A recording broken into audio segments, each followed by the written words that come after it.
Hello and welcome to Central Georgia Focus, the Ask Mayor Miller edition. I'm your host, Liz Fabian from the Murphy Center for Collaborative Journalism. Thank you so much for joining us fresh off your re-election victory with more than 86% of the vote. So was there anything that surprised you in this election, Mr. Mayor? Not really. I think everything we pretty much researched along the way came true. A little bit surprised at the lack of the turnout in the sheriff's race. I think that had a lot to do with the fact that it's a partisan race when it should be nonpartisan, and the fact that we had two candidates that would disqualify, perhaps their supporters stayed at home. But otherwise, I think everything was business as usual. I think it was only about 17%. Do you think that that's because of apathy, lack of interest, or complacency that people are happy with the status quo? Well, I think basically if you look at the races that are in runoff, those are races that had open seats. If you look at the races that were won by large victories all across the mayor and county commission races, I think it shows that people are satisfied with the current incumbents and the job that we're doing now. So no need for change to get out the vote, and people basically said, you know, we're satisfied with the way things are going right now. And Raymond Tubb, our CCJ partner, says that in your first term, you oversaw the redevelopment of Macon Mall, the pickleball craze expansion there at Belk, and of course the amphitheater. So what's next for these 4.5 years?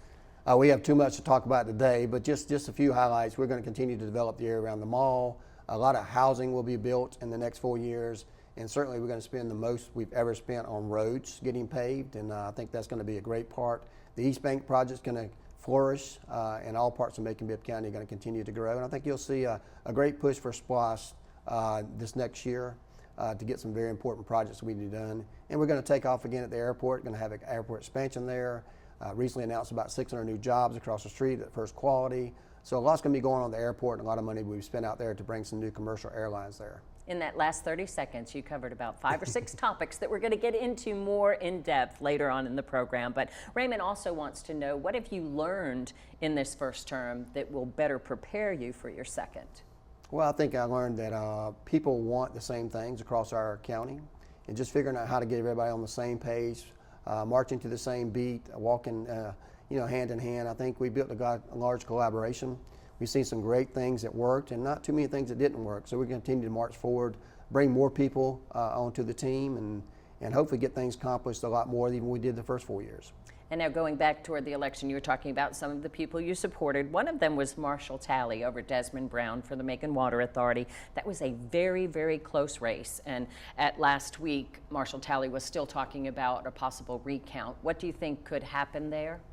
Well, I think it's a decision that Marshall had to make for himself. Certainly within 20 votes or so is a reason possibly to have a recount. I think it's just outside probably the mandatory requirement for a new race or a recount there. But I think certainly, I still believe Marshall's the best candidate there. I don't think we've seen the last of some criminal issues from Mr. Brown. So we'll see what happens, and perhaps there'll be another special election soon. Well, also incumbent commissioners, as you stated, were all reelected, with runoffs in District 3 with Melvin Flowers and Stanley Stewart, and in District 8 with Donnice Bryant and Kim Jenkins. Are you actively campaigning for anyone in those districts or in Georgia House District 145 in that runoff between Juwan Jackson and Tangi Herring? Well, as far as District 8 is concerned, I haven't really endorsed anybody in that race. There's a lot of candidates in that race, and really I haven't seen a whole lot that they've been doing as far as platforms or not, so we'll work with anybody that comes out of that district. I did support Melvin Flowers. I know Melvin for a long period of time, and I've seen the work that he's done in our community for District 3. Certainly we're going to work with anybody who wins the race, whether it's Melvin Flowers or Stanley Stewart, but I certainly have supported him by endorsing him. As far as the other race is concerned, I expect the 145, I live there. That's my district, so I have a voice there. And I've been evaluating both of them. One of those have asked me for an endorsement there. So I'll probably make a decision in the very near future on what candidate I think would help Macon-Bibb County move forward. I'm particularly interested in the school budget, and I think one of those candidates serves on the school right now, and I'm not happy about a potential increase in the millage rate, and that's going to play a part in my decision. And the fact that we've got about a $9 million deficit there is certainly going to play a part in what I decide to do. We also had some issues with the ballots during this election. Your thoughts on that? Well, I think it's probably more people think there are issues than there were. One of the things we have to remember is that right before this election, the Supreme Court of Georgia came in and basically forced the maps to be redrawn, and those maps were basically just done at the last minute, which cost the state have to reorganize. We have these combo districts. People need to know, if they're educated and know who's in their district, they need to let people know that their ballot may not be right. I think there's a very minimal amount of folks that were involved in that, even though every vote counts. But I think we can't put that all on the local board of elections, even though we all share responsibility in it. I think the last minute decision to change those maps in the state level in that case that went on from a suit that was filed probably created a little bit more havoc than we normally have. Well, Tina Lowe has some questions about East Macon District 3. She said she would have asked her oncoming representative, but it's not settled yet. She says that Long John Silver's on Shirling Drive has been vacant for probably at least 15 years. Will it be torn down as part of the Blight project or restored? Do you know? I think there's some restaurants looking at potential of expanding there. They're going through their due diligence now to see what can go there. There's several new restaurants, I believe, that are coming to East Macon, especially after this new East Bank project that we have. We're getting a lot of interest over there. The National Park certainly is another exciting moment for East Macon. It's going to drive a lot of business there. So I don't think that'll be torn down. I think that'll be either rehabbed or a new restaurant will be there soon. Ms. Lowe also wants to know what's going on with the Shirling Library. Will that be restored or possibly replaced? Any thoughts? Well, we allocated some funds there. It's been spent. There's some new funds that need to go there for the library. So certainly it's not going anywhere. If anything, it'll get better, but there has been some work done to the Shirling Library already. You mentioned earlier Macon is getting 600 new jobs with a $418 million reinvestment by First Quality in Macon. You sit on the Macon-Bibb County Industrial Authority, so can you tell us a little bit about how those tax incentives work, both here on the local level and the state level, to get a company to reinvest or locate here? Well, honestly, for the First Quality expansion there, Macon-Bibb County didn't have to give much incentive at all. Our incentive has been the great work that we've had together over the last several years, building relationships with First Quality. The state of Georgia gave some pretty good incentives there. We have a pilot program that we use that allows them payment in lieu of taxes, right? Payment in lieu of taxes that allows them to still pay taxes, just pay over a period of time on a schedule, and it's an approved schedule that we have with them. So that creates 600 valuable jobs. My understanding is the average salary would be $74,000 a year there. That's a good and livable wage for a lot of folks. And we're going to hire the people, and we're also going to pick up people not just in Macon-Bibb County, but all across Middle Georgia, and it's going to step up the game for everyone. So I'm glad about that. I think it's going to create a lot of opportunities for our citizens to get good jobs, but also to build some more houses here in Macon. And of course, you mentioned that, but do you know what the timeline is for construction, when people can expect those new jobs? Well, they're already starting to build now. They're starting to clear some area out there that already has kind of a phased-in approach initially, and we were able to make that happen with the Industrial Authority recently. I expect next summer we'll start hiring some folks to work there, but they're already going to be posting it online in the next couple of weeks to start getting some people on board and to train them. And I think the building should be completed hopefully next year. And there's a state training program as well with the Central Georgia Technical System, or the Technical College of Georgia system that Central Georgia Technical College is part of, all those letters there. So, and that actually will work to specifically train people coming through for the skills that they will need at that job because they're bringing so many jobs? Right, because of the manufacturing aspect of it, the fact that we have a great Central Georgia Technical College here in Macon and part of the state system, they're going to work together for workforce to make sure we got properly trained people that can move directly into those jobs, including our high school students that are our college and career academy now. They can transition into those jobs. And an 18-year-old making somewhere $60,000, $70,000 right out of high school without having to go through college for an education is a wonderful problem to have. What about old journalists? No, I'm just kidding. I also wanted to talk too, you've been talking in recent weeks, hinting about economic development and such since the State of the Community. I imagine First Quality was one of those ones that you were talking about, but anything else that you could share or hint about? Well, we've done so much. I think it's hard to top everything that we've done. Over 1,500 jobs in the last 4 years, $1 billion in economic development and investment into our community. It's really hard to top. You know, I think we're going to see some major projects coming out. We're planning for now. Certainly we can't talk about those things publicly, but just like I mentioned or hinted about, as you say, in the last couple of months, this First Quality is something we've been working on for a while. It came to fruition. Came to fruition after the election, you know. So, you know, we hinted about it before, but we really wanted to make people know that we've got some things going on. Our existing industries continue to grow at a rapid pace. All the ones like Coca-Cola, you know, you've got Nichia, you've got Urban Tissue, all these businesses, YKK, they continue to expand, and they're expanding to Macon for a reason. They're satisfied with what we're doing here, and they've got a great workforce here as well. Speaking of hints, Raymond Tubb wants to know, can you confirm now that Costco is coming to North Macon? I can't confirm or deny about Costco coming to North Macon, but I think people will be excited about a lot of new retail and restaurants we're going to have come to our community. They're working behind the scenes now to get some new entertainment, new restaurants and retail from national chains that you'll recognize that are in all the big places. So Macon's going to be one of those big places. I'll let them work their timeline. I don't want to get ahead of them. I certainly don't want to do anything to hurt the activity that we have going on, but I think people are going to be satisfied with what we got. Now, Stephen Huff wants to talk taxes, and there's a lot to unpack in his question. So first of all, he says as a retired senior citizen, he said folks like him, it really gets to them when taxes go up for schools and their children are grown. He said on his street there are 8 rental houses, and is that what we want, a city of renters, or do we want a city of homeowners? And he says since there's a lot of crime at apartments, why not increase taxes on those and leave the homeowners alone? Well, first of all, I think we need all of the above. We need to have an appropriate amount of what I call a diversified portfolio. We need to have some renters for people who can't go out and buy a house. We need to have homeowners, first time and renewed homeowners. So we need everything. I dispel any rumors that apartments cause all the crime. There's not a lot of crime in apartments. That just has a bad stigma there. We put in about 4,400 something new units in Macon in the last 2 years. 735 new houses in the last 20 months.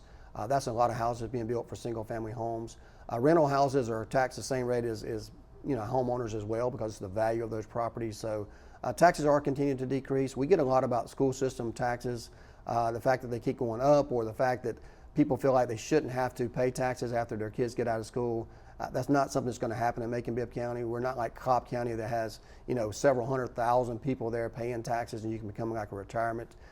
It would increase a lot of burden on the taxpayers that are a little bit younger if you were to get rid of those taxes. So I don't see that happening by the school system. But if it were to happen, it'd be a decision made by them and not us. Well, Mr. Huff was saying it seems like whenever y'all want to do something, you raise taxes, but the projects that you have coming up under the SPLOST wouldn't be a tax raise, it would be keeping it the same. Can you tell us a little bit, we learned that you're buying up some property around the old landfill and along Lower Poplar and stuff for possibly a new jail. Anything else you can share about plans for a 2025 SPLOST?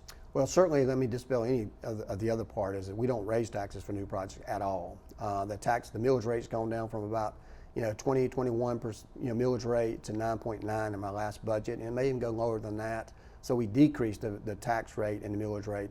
All the projects we're doing are revenue neutral as far as taxes are concerned. We use other methods to pay for this. The SPLOST is one example of that. We have a 1 penny sales tax that's coming up for renewal. That means you're already paying that. That will be used for a lot of these projects and are paid by 68% of the people who live outside of Bibb County.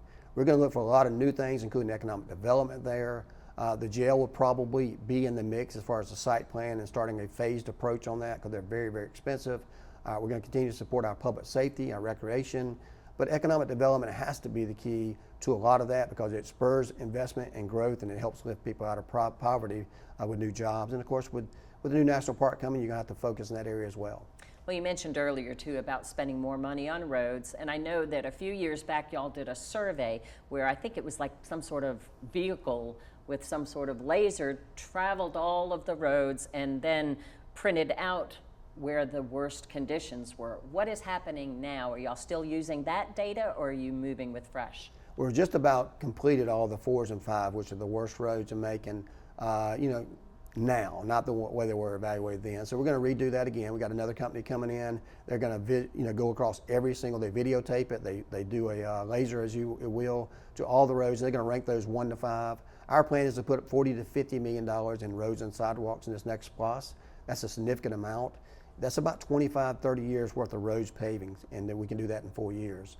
That means it's important to us. It's a priority from our community. And the 1 penny sales tax is just a renewal. So people are going to get their favorite roads repaired or replaced, mostly replaced and repaved there. It does include state roads. There's still a state responsibility of that. And the governor also increased our LMIG, you know what that is? Local Maintenance and Improvement Grant. So they've increased that amount this year too. So we're going to actually be able to double the amount that we had previously agreed to do for this last year again. what we need to do is focus on people that can actually pave the roads and not just use one or two companies, but be able to expand that so we can have multiple companies come in to make a bigger dent in those roads. Now, Mr. Mayor, you talked a little bit or just mentioned the national park. Now, the Ocmulgee Mounds movement to make it a national park had its first committee hearing recently, and the Department of Interior agreed with the principle of it, the spirit of it, but not totally. So do you know what needs to still be hashed out there? Well, I think I disagree with the fact they haven't agreed with it. I think we have a lot of people on board on both sides of the aisle. That bill contains a lot of different moving parts there. So overall, we're very satisfied with the fact that we've got a bill there. We've had a hearing already very early in the process, just a week after the announcement came out. But they did qualify something, right? I mean, they said they agreed with the spirit of it, but didn't give the wholehearted endorsement, right? Well, they always going to play their cards in a certain way. So I think you're always going to be in every bill that you have there. You always have a little bit there in case they want to retract certain things.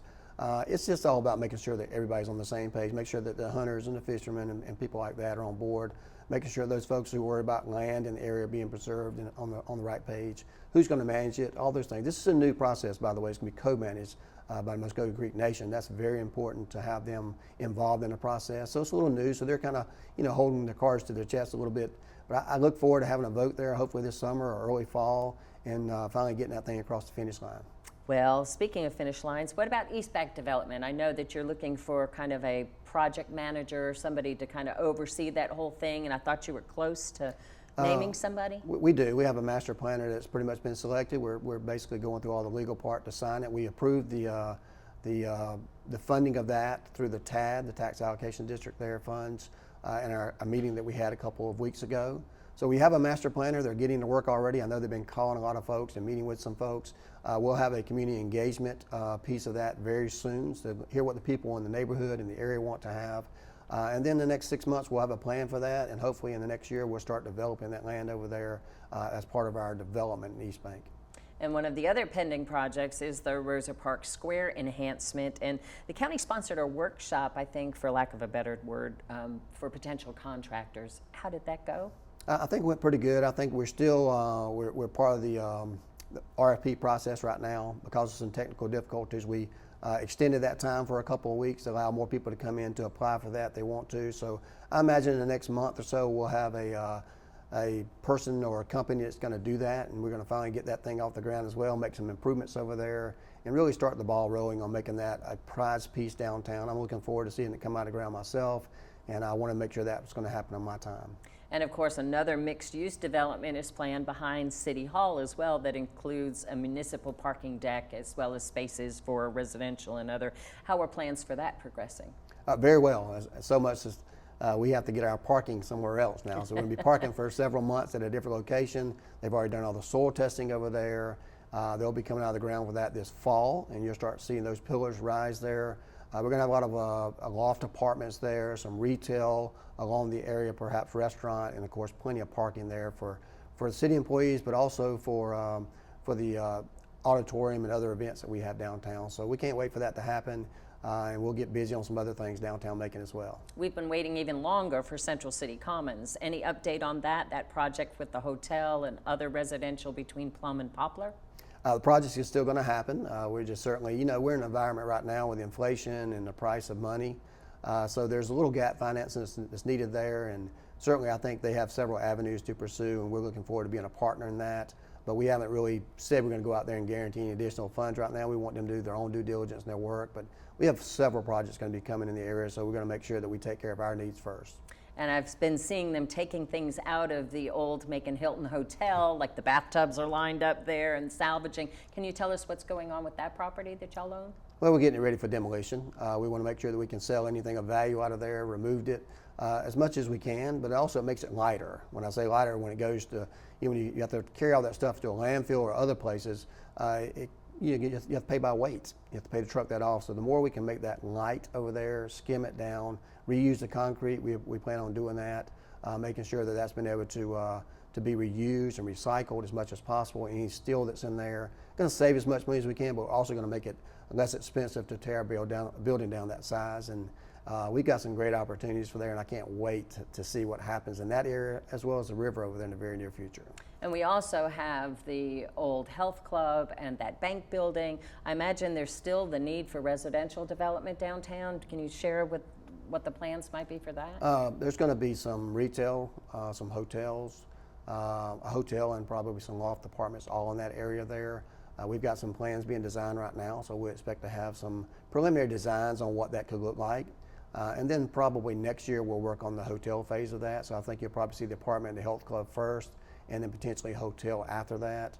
But we're in the design phase right now. We're looking forward to have many partners on that, both public and private, as well as Newtown, UDA, and some private investment coming in there. So it'll happen very soon, and certainly it's going to happen in the next probably 12 to 18 months. Of course, we have Superman filming downtown right now, and you've been kind of hinting around that maybe a movie could demo that building for you. Any plans for that, or do you think that the county itself will be taking it down? Well, both. I think a movie will probably film and use that location for on-site for part of the demo.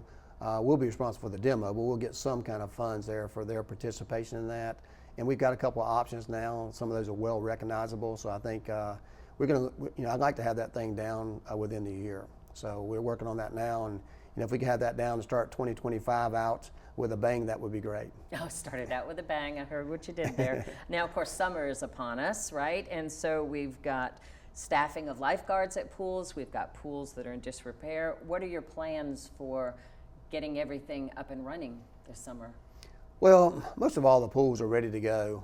We had one vandalism situation out there at Bloomfield yet again. It's like the third time that's happened, and people just don't respect our properties and our neighborhoods. And we do our part to try to make sure they're functional every year, but we can't control what bad actors do. Another thing is lifeguards. I mean, people having lifeguard trouble throughout the United States, so we're no different. Toby-Sofke, we were going to put some lifeguards there. Some of our rec departments could be open, but for the lifeguard situation. So we're working on some contract and beefing up the people we have there, bringing them on staff or private contracts. But that's continued to be an area. People just don't want to be lifeguards. They don't want to work, those types of hours in the sun. And we're trying to grow our own, but it's a process. We only have a few seconds, but can you tell us any about the major challenges ahead that you still want to work on? Major challenge is just growth. I think people are going to learn that we got growing pains because we're bringing in more people to our community, and we got to make sure we take care of our roads. And our restaurant's going to be a little bit packed than it used to be, and our traffic's going to be a little bit heavier than it used to be. But I think otherwise we're on the right trail, and I think the next 4 years is going to be great. Thank you so much, Mr. Mayor, and thank you. Remember, send your questions to mercerccj@gmail.com, and we'll see you next time.